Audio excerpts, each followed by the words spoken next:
Tay, nakikiramay po kami sa pagpanaw po ng anak ninyo. Si AJ ba ay matagal na nagsi-security guard? Bago pa lang po, ma'am. Mga ilang buwan? 1 buwan pa lang po. May mahigit mga 1 month pa lang po. 1 month. Kailan ba ang birthday nitong ni AJ? Kasi, Shari, ang alam ko, pag 18 years old, parang trainee pa lang dapat yan. Hindi nga dapat yan na nai-issuehan ng baril. Nakapagtapos po ba si AJ ng pag-aaral? Ano po yan, running grade 12, matatapos na ng grade 12 po yan. Nag-OJT po siya sa 7-Eleven po. Masipag po yung batang yan eh. Ngayon sabi niya, hindi ko natatapusin yung grade 12 kasi mariregular na ako sa 7-Eleven kasi magte-test na ako, mag-a-abroad ako kasi walang pera dito sa Pinas kasi alam ko hirap tayo.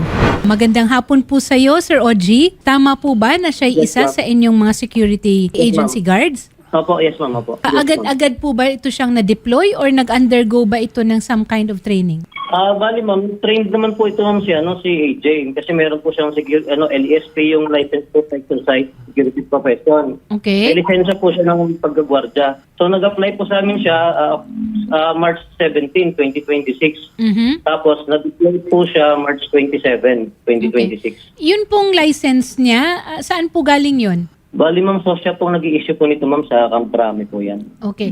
Pero alam niyo po na 18 years old lang itong si AJ. Ang nakalagay po dito ma'am sa license niya, October 6, 2003. Yung birth of date po niya dito. 2000? Tapos certified po ito nung sosya. 2003? Yes ma'am. So yun po ibig yung ano niya sa amin, sabihin, yung declaration 23 niya. na siya. Diyan sa Yes, records ma'am. Yun po yung ninyo. declaration po niya dito. Yes Okay. ma'am, opo. Yun po yung sa license niya. Okay. Noon po bang tinanggap niyo siya? Pinakuha niyo pa siya ulit ng pinagsubmit niyo pa ba siya ulit ng kanyang mga birth certificate para sa SSS or SSS number, ganon? Meron po siya ma'am na meron po siyang sinabit sa amin yung mga SSS. Pero yung birth certificate po wala. Wala po niya yung mga trainings po niya sa security, yung mga pagiging security guard. Yun na po mga binigay sa amin. Colonel Alex, magandang hapon po. Tungkol po dito sa pag-i-issue ng mga licenses po. Sosya po ang nag-i-issue nito?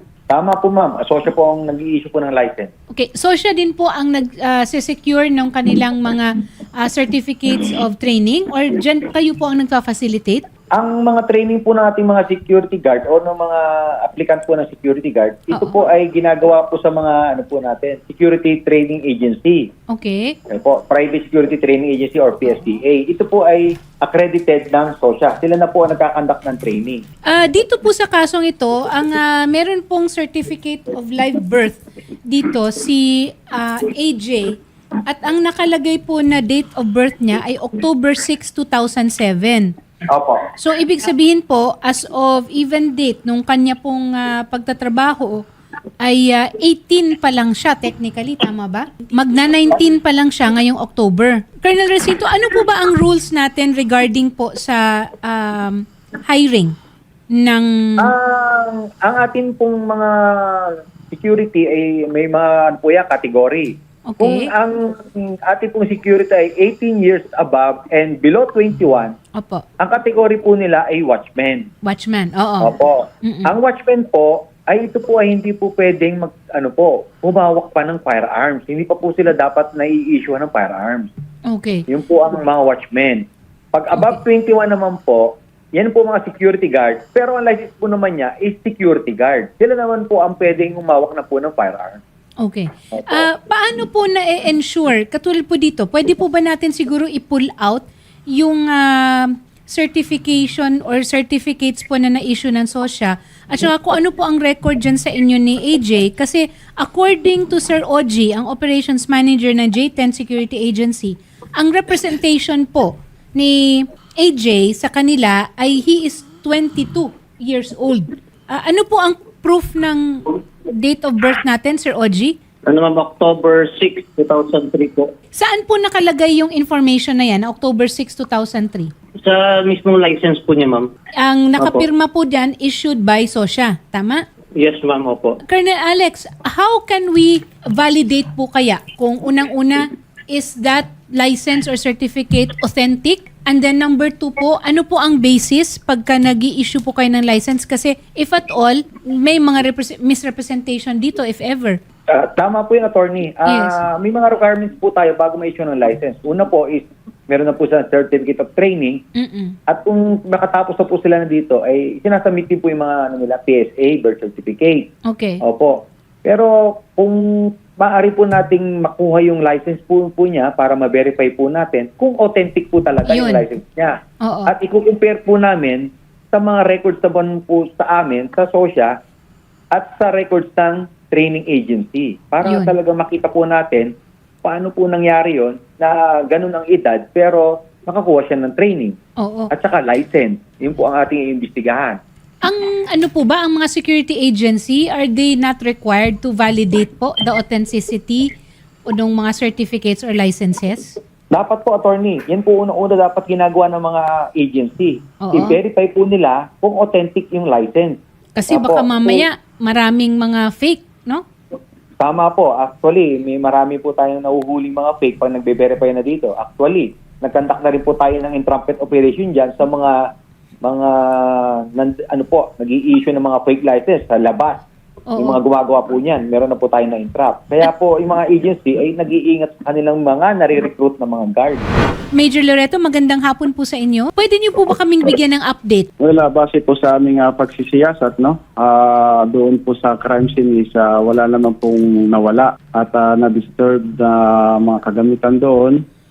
So, as of now, inihintay pa namin yung autopsy report para magkaroon tayo ng concrete investigations kung ano po talaga yung kinamatay po ng ating biktima. Nakitaan po ito ng bullet wound, tama po ba? Tama po, makitaan po natin siya ng lone gunshot wound sa kanya pong sentido na umiksik din po sa kabila at nakita rin po natin yung trajectory doon din po sa may pader kung saan po tumama yung tingga.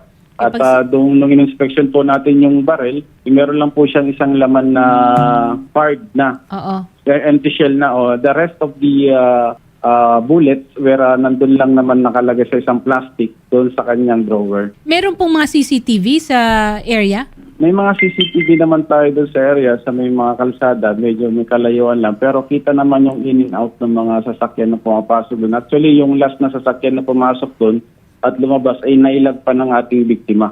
So, after that, wala naman lang tayong nakita na pumasok pa na iba. May question lang kay tatay. Yes. Tatay, wala po ba nakwento sa inyo si AJ bago po siya namayapat ay? May nakwento po siya sa akin na sabi niya, magaan lang ang trabaho dun sa Manny Malix sa duty ko.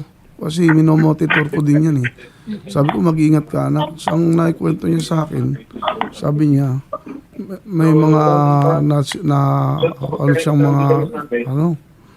yung nakita siyang pera doon na sa loob ng van. Mga bundle na pera, kahon-kahon daw. Ngayon lang daw siya nakakita ng ganong kadaming pera. Kailan niyo po sinabi na nakakita siya ng maraming pera? Mga siguro wala pa pong mga 15 days na naka-duty siya noon, siguro po wala pa pong mga isang buwan na sinabi niya sa Okay. akin. Saan daw niya nakita yung pera? Sa van po na tapos binaba. Sa van. Opo. Ang pera daw ba ay nakalagay sa maleta? Hindi po, nakalagay Sa po bag? sa mga karton. Karton? Karton po, tapos Paano niya nalaman na pera ang laman? binaba po, binibilang po nila, nandun daw po siya nakabantay. Kasi siya lang daw po nakabantay, tsaka yung daw po, may-ari daw po yata yun, isa dun sa representative ng Nagbigay po ba siya ng pangalan? Hindi po eh. Kasi wala pong sinabi. Sabi lang niya sa akin, doon sa pwedeng, di ba si kuya, kasi security guard din po yung kuya niya sa Metrobank. Ang sabi po niya, kayang tapatan yung pera ng Metrobank sa kuya, sabi niya, kasi maraming pera dito na bundle daw po. Okay. Sinabihan ko po siya na mag-ingat ka dyan anak kasi may pera may dyan, delikado yan kasi dapat yan inaano sa bangko. Okay. Mas magandang ma-elevate siguro natin ito either sa regional level Yes. and then siguro suriin kung ano ba talaga ang transaksyon dyan. Ano ba itong kumpanya na ito? Ano ba ang mga transaksyon dyan? Sir Oji, ano po ang pangalan ulit ng kumpanya na ito? Bali, yung nasa Pasig, ma'am, yun po yung polymer warehouse po kung tawagin, ma'am. Polymer Warehouse. Yes, ma'am. Pero ma'am, ano po yan, under po kasi ng Manny Malik. Yan, kliyente lang din po yan ng Manny Malik. Okay, ang company is Polymer Money Malik. Sir, narinig niyo po na merong sinabi itong biktima tungkol sa nakita niyang maraming pera?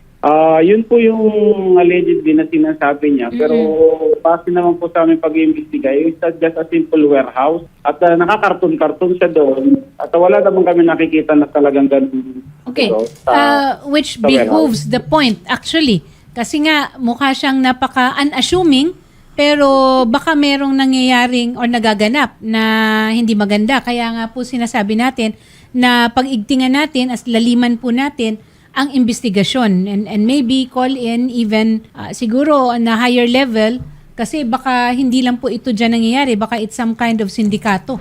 Ma'am, kasi po, sabi ng anak mo, 1 buwan na lang daw po siya doon kasi sinabi na papalitan din daw po siya. Masama nga loob ng bata kasi maganda yung pasahod nila. Maabot po ng 39K ang sahod niya eh. Ang ganda ng pasahod. Opo. Ngayon po, ang gwardiya po dyan na pinalitan niya, hindi po nagtatagal ng matagal dahil mataas na po yung 2 buwan pinapalitan po. Straight na straight po yung tama eh. Tapos yung baril po, yung sa police report, mali po yung police report. Ang nakalagay po dito sa police report is nasa kaliwa yung Nung dumating po ako nang pinicturean yung yung kuwan po, nasa kanan po yung baril. Okay. So Nasa right side nandoon niya. kayo, nung nandoon kayo, hindi pa ginagalaw po Opo, yung katawan. nasa right side pinakita po sa akin. Kasi nasabi ko yan, mali po yan May mga litrato. Meron po. May mali po diyan sa sistema na yan. So pati kayo, nakakuha kayo ng litrato. Dito po. Ang anak ko po is left-handed. Hindi po marunong magkanan yun. Doon sila nagkamali, ma'am. Left-handed ang aking anak. Okay. Very telling yan ha. Opo. Kaliwete ang anak ninyo, Paano napunta doon sa kanan yung baril? pero ang baril nasa kanan. po. Ang police report po is kaliwa nilagay nila. Nakaliwa po na kasi sinabi ko sa inyo na left-handed yan paano napunta Kaya yung dyan police sa report nakaligay kaliwa. Pero binago po kung nila yung yung litrato Andito makikita, po. Ito po. nasa kanan Opo. yung litrato. Major Loreto, siguro yun po ha. Tingnan ninyo po yung kung paano po yung narration o nung mga nakita po Tsaka doon yung sa CCTV scene po of the crime. po, attorney, Tawagin na natin. ganito po. Nung mangyari po yun, nag-usap pa yung mag-asawa. Nung wala na around Anong oras huling nag-usap ang alas mag-asawa? 9 po ng gabi. Alas 9 ng gabi. Ngayon po, Okay. dumating to, picture namin yung logbook na may pumasok pong van. Nagsisinungaling sila. Nasa logbook po na binasa ko, may pumasok ng around 10 a.m. na 10:20 10 p.m. o 10 p.m. na van. Lumabas Tapos din ba lumabas yun? ng mga siguro around 10:25. Nakalagbok pa rin. Opo. Hindi natin alam kung yung van may tao doon sa loob. Hindi natin alam kung whatever na ma'am. At saka, pero ma-validate po yan kasi may mga timestamp naman ang mga CCTV in the surrounding areas. Kasi nakakatakot po yung sinasabi ng anak ko. Nakita ko na sabi ko na anak, mag-ingat ka dyan kasi may involved na pera. Delikado yan kasi may bundle ka mo. Billion daw, ma'am eh. Iko-coordinate po namin tayo ha. Kukunin namin yung mga pangalan ng mga kaibigan, pati yung kapatid niya, yung kuya niya, Opo. para po ma-coordinate natin ang investigasyon at ang pagkuha ng statement ng kapulisan. Major Loreto Tigno, imo-monitor po ito ng Wanted sa radyo. Hopefully po, well-preserved ang ebidensya. Lahat po yan ay magiging input po sa pag-aaral at sa pag-iimbestiga ng grupo ni Major Loreto Tigno. Sige po tay, gagawin po natin lahat na tatay. Kakausapin po namin kayo sa kabilang studio. Total, nandito naman na din po kayo kay Senator Raffy Tulfo. Aalalayan po namin kayo, of course, sasama din po kami sa investigation kay Major Loreto Tigno and of course kay Colonel Alex Jacinta tatay. Okay po? And muli po ang aming pong taus-pusong pakikirami po sa inyong pamilya. Wag po kayo Huwag po kayo mag-alala tay. Pati yung protection po ninyo tatay, kami po ang bahala.